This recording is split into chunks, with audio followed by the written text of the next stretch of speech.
It's time for From the Shortgrass, presented by UAMS Health Orthopedics and Sports Medicine with Trey, a golf podcast for those who love golf, struggle with golf, and just like to enjoy the outdoors and fellowship with friends, all while chasing a ball around, trying to put it in a 4 1/4 inch diameter hole.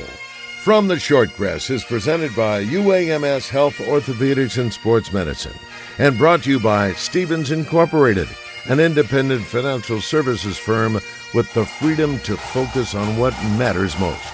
By Beechwood Hospitality, we partner with you to deliver high-yield results by managing, developing, and investing in top-quality hospitality assets.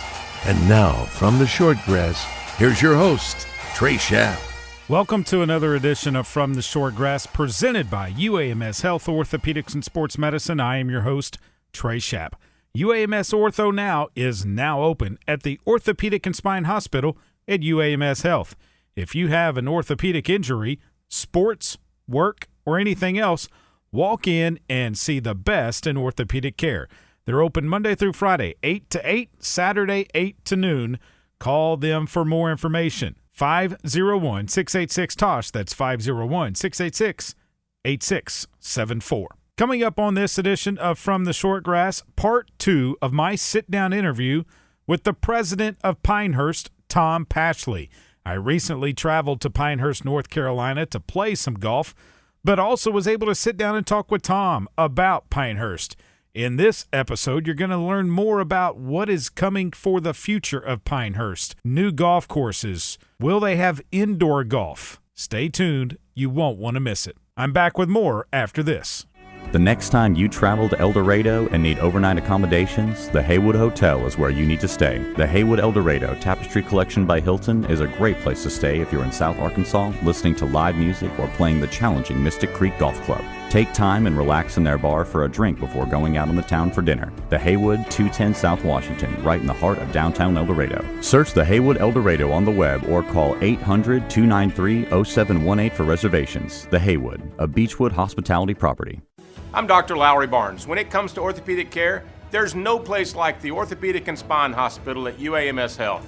We built this hospital just for you, with state-of-the-art surgical suites, advanced technology, and the state's largest group of fellowship-trained orthopedic surgeons. It's the best place in Arkansas to get you moving again. And if you need urgent orthopedic care, UAMS Ortho Now is right here for you at the Orthopedic and Spine Hospital at UAMS Health, where motion lives and service leads. At Stevens, our philosophy is to invest every dollar as if it were our own, to seize opportunity, to anticipate rather than react, to deliver constant focus in an ever-changing world, and to pursue the objectives of our clients in order to help them reach their financial goals. A proven history of helping companies and individuals. Stevens, member NYSE, SIPC.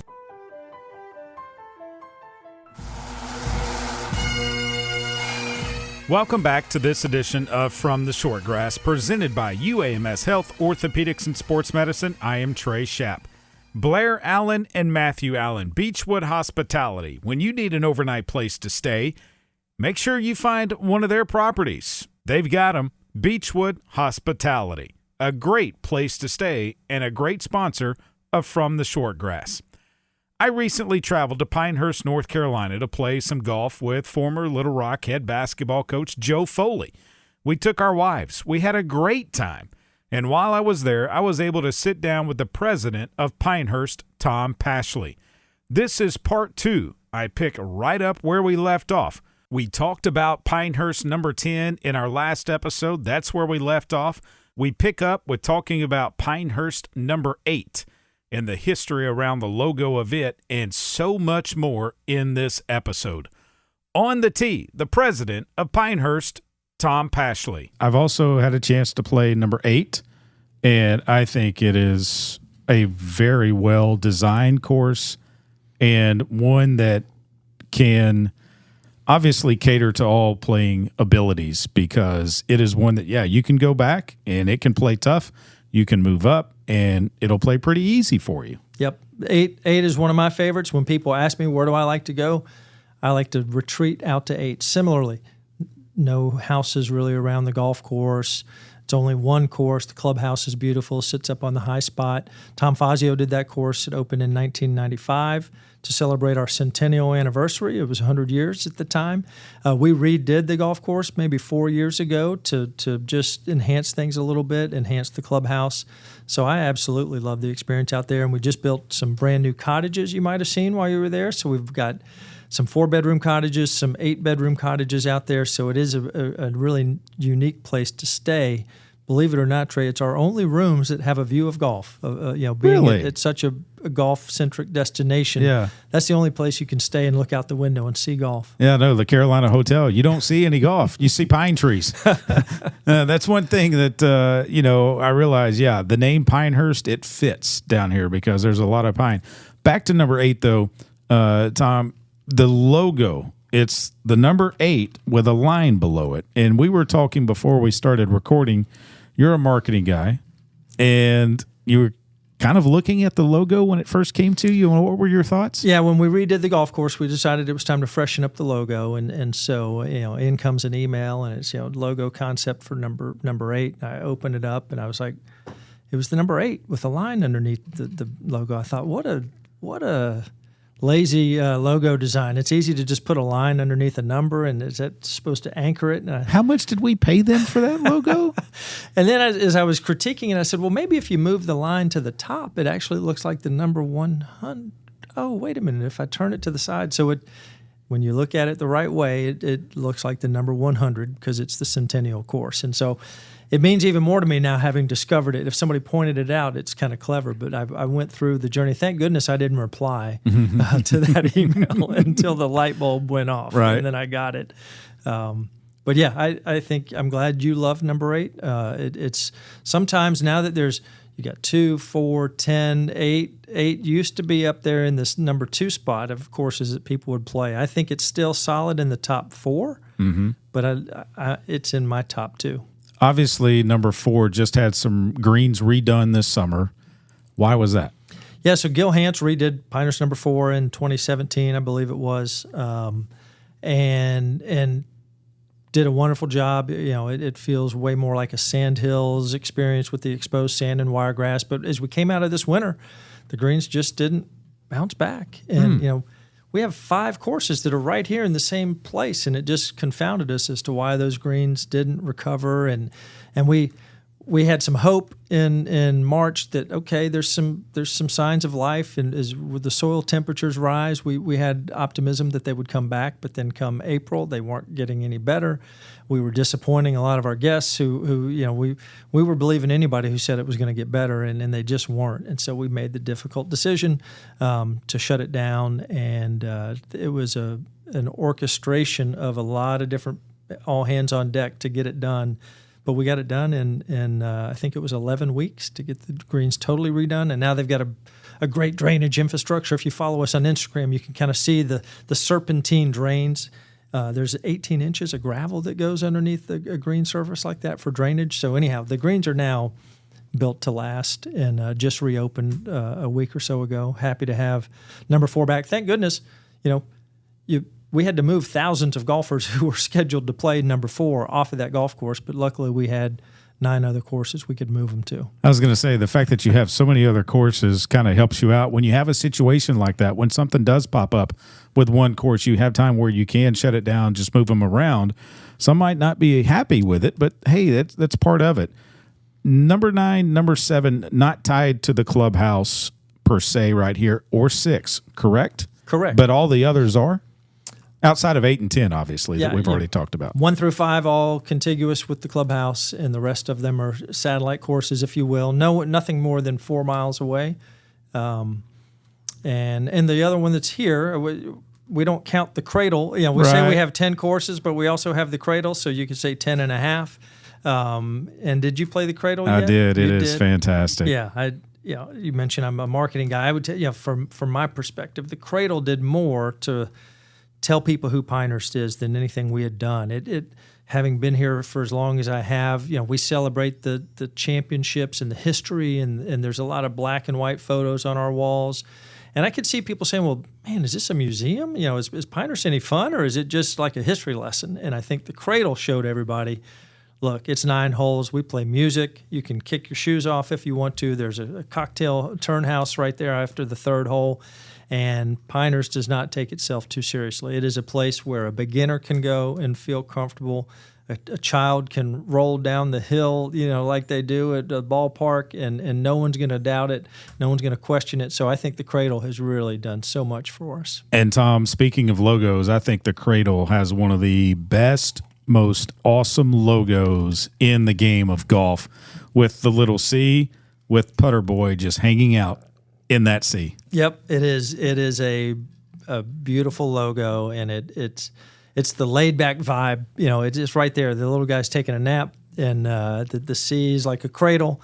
And we have fun with that logo. That's one in the springtime. We put dogwood flowers and azaleas around it. And in the fall, we have a fall Cradle logo with the leaves changing colors. And so, the Cradle has just been a beautiful gift. I call it a celebration of golf. I mean, if you can just go out there and smile. I see parents pushing strollers. You see 3 generations of families out there playing, all abilities. It's phenomenal. And you don't need anything more than a pitching wedge to play it. Yep. You can putt your way around it if you wanted to. So I've never done it. But, I don't think. Maybe you could. Yeah. There may be. You may have to go sideways, but you could. There, and we have on the starter building there, we have all these different records that have been set. And there's a 1 club record that I don't know what it is, but the number of holes in one are tracked there. I think we've had probably approaching 3,000 holes in one. It was there. over 2,000. I remember seeing that. Okay. Yep. And the low score? We've got like the fastest. 18. That's ridiculous. The math doesn't make sense. And the fastest round is like 9 minutes. I mean, 9 minutes? They had to have been running. We got to check the scoreboard. Yeah. Because it took me an hour. Well, we do a fun event there. A lot of places celebrate the summer solstice and play as many holes as they can on the longest day of the year. We do the winter solstice on the Cradle. It's the shortest day of the year, and a group comes out and plays all day long and raises money for charity. Oh, that's cool. Yeah, the Cradle is just a place where you've realized Pinehurst doesn't take itself too seriously. Tom, playability, time of year. Does it change? Do you have to shut down some courses in the wintertime, or does Pinehurst stay open year-round, 365? 365. We're 12 months. And, there is from middle of December through the end of February, you get some cold days. We may get 1 or 2 snow ice events per year. When the temperature gets a little too cold, somewhere around 26 degrees, we have to cover the greens with this Bermuda grass. It handles the heat well, but the cold, it likes a little blanket in the wintertime sometimes. But come April, we start emerging from dormancy, and the dogwoods and azaleas are starting to bloom. And so April is a really fun time to be here. May is ideal. I've become kind of a fall person lately, even though I grew up in Augusta and I'm used to pollen. In the fall, the weather and the turf conditions are ideal. So if somebody could pick, from my perspective, the absolute best time to come to Pinehurst, it'd be October. Wow. It would be October. I might be back. Number 11, course number 11 is in the works. How did that come about? 10's not enough. Number 11, Core and Crenshaw are going to be starting that golf course this fall. Originally, they had done a routing for what would have been number 10. This goes way back, Trey, to like 2011. And so we had acquired this golf course 4 miles down the road, the Pitt Golf Links, and we owned 700 acres around it. So we had 900 acres. And we asked them to potentially design a golf course. We didn't need more golf back then. And so they've been working on this routing for a golf course down there for over 10 years. Post-pandemic, golf demand is sky high. We waited a little while to see if it was going to stick. Sure enough, we needed more golf. So that's when we built number 10. And demand continues to grow. And so we have made the decision, yes, we're going to build an 11th golf course down there. It is going to be connected to number 10. So it's a development we're calling the Sand Mines. It's historically was a sand mining operation, so you get some really neat landforms down there from the remnants of the sand mining operation. So Pinehurst Sand Mines is going to be the home to Pinehurst number 10. Number 11, I told you, number 10 is big and wide and 90 feet of elevation change. Number 11 is going to be a more tighter golf experience, more intimate, but it goes over these humps and bumps of of these remnants of the mining operation that are really cool. So Bill Core has said, he can't imagine there are two courses that are that close to each other that play more differently. Really? Which, from a variety standpoint, that's what you want. So to be able to have that, eventually we're going to build a lodge down there. So we're going to have a small lodge. We're going to have cabins. We're going to have food and beverage operations. So there'll be a time when someone in the fall of 2027, you could come and do a trip, stay at the sand mines, play number 10 and number 11, and theoretically never leave. You wouldn't have to come here unless you wanted to come play number 2 or the Cradle. We've got a great opportunity down there at the sand mines. We anticipate we'll build another short course. The Cradle's been such a big hit. Number 11 should open in the fall of 2027. Core Crenshaw. Their name is so synonymous with Pinehurst because they did the restoration in number 2, but we wanted to have one of their original courses because they're, arguably the best ones working right now. Yeah, they're pretty good at what they do. I've been fortunate enough to play several of their courses that they have designed, and they're top of the top. There's no doubt about that. Tom, it's easy for people to get here and stay, and I think you guys make it so much easier once you're here on property. Because when you get your room key, you're also given another card that explains everything that you have. And if you want to bring some non-golfers, you can do that. I brought my wife. I'm here with Coach Joe Foley, and he brought his wife. They've been to the spa. They're going to the spa again.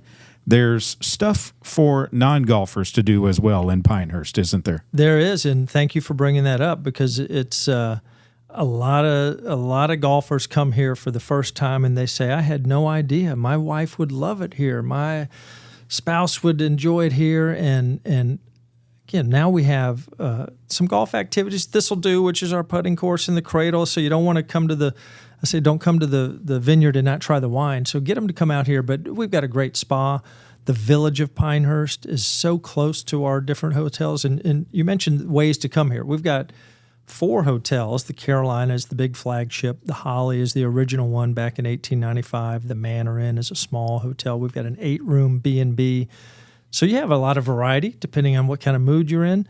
But a lot of them are centered right around the village of Pinehurst, which is this quaint New England-style village. The village was designed by Frederick Law Olmsted, who did Central Park and the Biltmore Estate. And so the architecture within the village is cool. You could spend a day doing historic walking tours and shopping your way through the village of Pinehurst. Now we mentioned the World Golf Hall of Fame and the USGA experience. There, you could spend anywhere from 20 minutes to 8 hours in those facilities. We've got great food and beverage. So if you're a foodie and you just want to come and enjoy the culinary delights, there's plenty of that. And then I think sitting in a rocking chair ought to be an activity. You pull up to the hotel or here at the clubhouse, and if all you do is sit in that rocking chair and read that book or make that phone call that you've been wanting to make for a long time, there's no better place to do it. No, there's not. And the other thing, too, Tom, that I think is good is so you can purchase, when you book, a meal plan. You can purchase your golf package. You have a spa and golf package. You have just a spa package. There's something there for everyone. And I don't think we realized it the first night we were here because all of a sudden I'm pulling out the credit card to pay for it and they took it. And then it's like, no. If you eat in the Carolina dining room, that's part of your meal plan. Yep. And some say the best breakfast in golf. The Carolina dining room has this incredible... I would probably agree. Yes. Yeah, so that is, we do have that meal plan and make it very convenient. You kind of hinted on, we've got a shuttle system that takes you everywhere you go. If you rent a car and you're going to park it, and then we're going to take you everywhere you need to go. If you leave your golf bag with us, it will magically show up at whatever course you're playing the next day. So it is, I joke with our team. I was like, we're not a bucket list destination, because to me, bucket list implies you do it once and then you move on. I say we want to be on your return list, because you can come here depending on time of year, depending on where you stay. We fit a variety of budgets, and so you can come here. That peak trip in October, staying at the Carolina Hotel, is going to be one type of trip, but if you stay at the Manor Inn in December, it's going to be a completely different Pinehurst experience. So I say, don't put us on your bucket list. Put us on your return list. I've been to several places, Tom, and I think I have never seen as many smiles from your staff, the people that work with the golfers, the non-golfers, front desk. It has to be something special to have the type of employees that you do on your team. Well, I get complimented on the employees a ton, and sometimes I say, I think they were trained more by their parents and grandparents than they were by us. We try to hire good people. We've got a tremendous number of long-time tenured staff. I sign anniversary letters, and I've signed 50-year anniversary letters. There's a lot of 40, 30-year employees here. But look, people have been dreaming all their lives about a trip to Pinehurst, and here we get to be part of such an amazing experience. They're arriving with a smile on their face, and we've got to match that energy. And so it's not.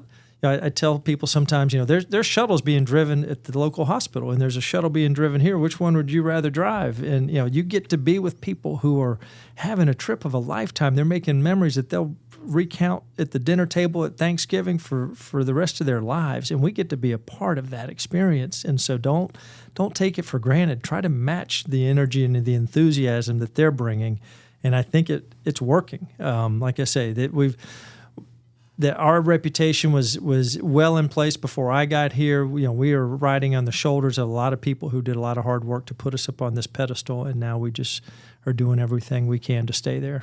When you look at the future, I mean, it's changing. Technology is changing. Everything is changing. Where do you see Pinehurst 5, 10, 15, 20 years down the road from here? Yeah, I mean, we have changed a tremendous amount in the last decade. And when I say that, if I hadn't been to Pinehurst in 20 years and I heard somebody say that, I'd say, whoa, don't change anything. It was great to begin with. Why are you changing it? And so the way I look at it is much has been added at Pinehurst over the last decade, but nothing has been lost. We haven't tried to modernize too much. We haven't gone, contemporary with our styling. So we're always going to honor our history while we find ways to evolve and innovate. And so something is not really simple, but having a brewery. Pinehurst Brewing Company is something that we opened 5 or 6 years ago, and it was an old abandoned steam plant right there in the middle of the village of Pinehurst that had been overgrown with ivy, and we were using it as a storage warehouse. And so when we finally decided we needed to do something with it, I say, it used to produce power for the village of Pinehurst. Now it produces energy. Now it's a place where we brew more beer, and we smoke our own ribs and brisket and barbecue. So we're going to just find ways to continue to innovate and add amenities that are kind of consistent with our past, like the steam plant. We looked at our history in order to move forward. So I think you'll find more golf continuing to come here. We're going to continue to innovate down at the sand mines with accommodations and lodging and additional golf courses.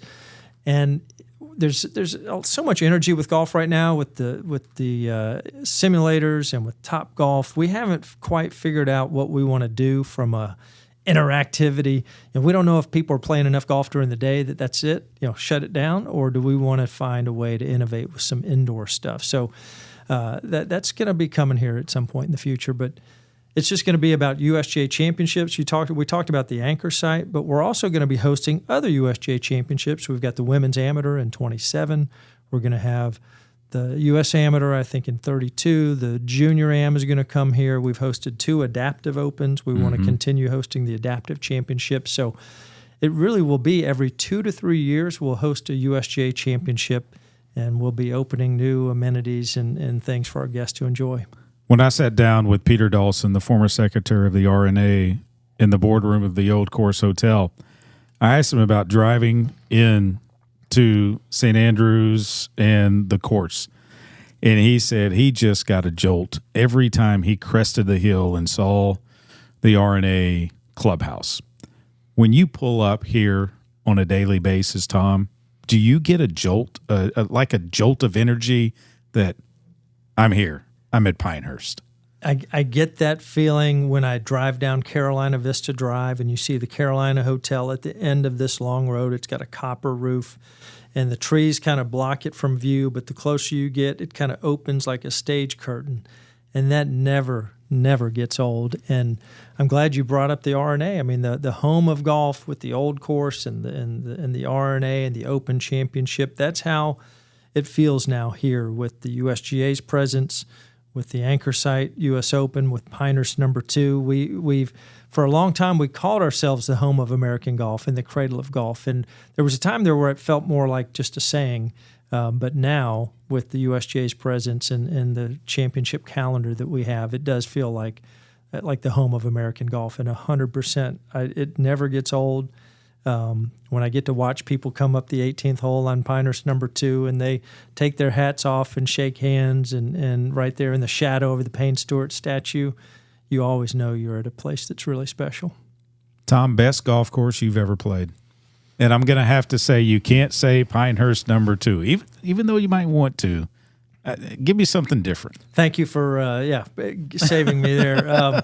My favorite place I'd love to go is to Shinnecock. I went to my first U.S. Open there and just fell in love with the entire scene, the clubhouse, the golf course, the fescue, that when it's windy, it looks like it's alive. It looks like it has a heartbeat. And so having the opportunity to sit on the patio at Shinnecock Hills overlooking, you can probably see 13 holes from one spot. I really love it at Shinnecock. It's a hard golf course, though. Yeah, no doubt. Fantasy foursome, living or deceased, you and 3 others that you would like to play a round of golf with. Who would they be? I'm going to keep that close to Pinehurst. And so I hear so much about Richard Tufts, who was the USGA president. He was the grandson of the founder of Pinehurst. I would love to see what Richard thinks about everything that we've done here over the last several decades. Donald Ross. I'm on a hunt to hear Donald Ross's voice. No one has ever been able to produce a recording or anything, so I would love to play with Donald Ross. And then I would take Bob Dedman, who is he and his family own Pinehurst right now, so I would love the 4 of us to just go deep on Pinehurst history and to get their feedback on everything that we've done. That would be so cool. Tom, I can't thank you enough for your time. Thank you. It's been great having you here. I think you understand the ethos of everything Pinehurst is, so it's been a real treat to share it with you. From Central Arkansas to South Arkansas to Northeast Arkansas, across the state to Northwest Arkansas, you will find a Beechwood hospitality property. From the Haywood in El Dorado to the Hilton Garden in Jonesboro to the Doubletree in Bentonville and the Staybridge Suites just south of Baumwalker Stadium, Beechwood Hospitality has a room for you. Beechwood Hospitality is the leader in hotel property management in the state. Make sure you find a Beechwood Hospitality hotel for your next overnight stay. I'm Dr. Lowry Barnes. When it comes to orthopedic care, there's no place like the Orthopedic and Spine Hospital at UAMS Health. We built this hospital just for you, with state-of-the-art surgical suites, advanced technology, and the state's largest group of fellowship-trained orthopedic surgeons. It's the best place in Arkansas to get you moving again. And if you need urgent orthopedic care, UAMS Ortho Now is right here for you at the Orthopedic and Spine Hospital at UAMS Health, where motion lives and service leads. Welcome back to this edition of From the Short Grass, presented by UAMS Health, Orthopedics, and Sports Medicine. That's it for this edition of From the Short Grass. In our next episode, we will have a recap of this week's Jackson T. Stevens Cup, played at Shore Acres in Lake Bluff, Illinois. Interviews with the 2 individual champions, the head coaches of the winning teams, and, of course, the Stevens family. All in our next episode of From the Short Grass. As always, thanks for listening, and remember, you can find us wherever you get your podcasts. You don't just have to listen to 103.7 The Buzz or 106.7 Buzz 2. When you find your ball mark on the green, fix it and a couple of more. And I hope to see you sometime soon from the Short Grass. You have been listening to From the Shortgrass, presented by UAMS Health, Orthopedics, and Sports Medicine, a weekly podcast dedicated to the game of golf. This has been a presentation of the Buzz Radio Network in association with Majestic Cubby Productions.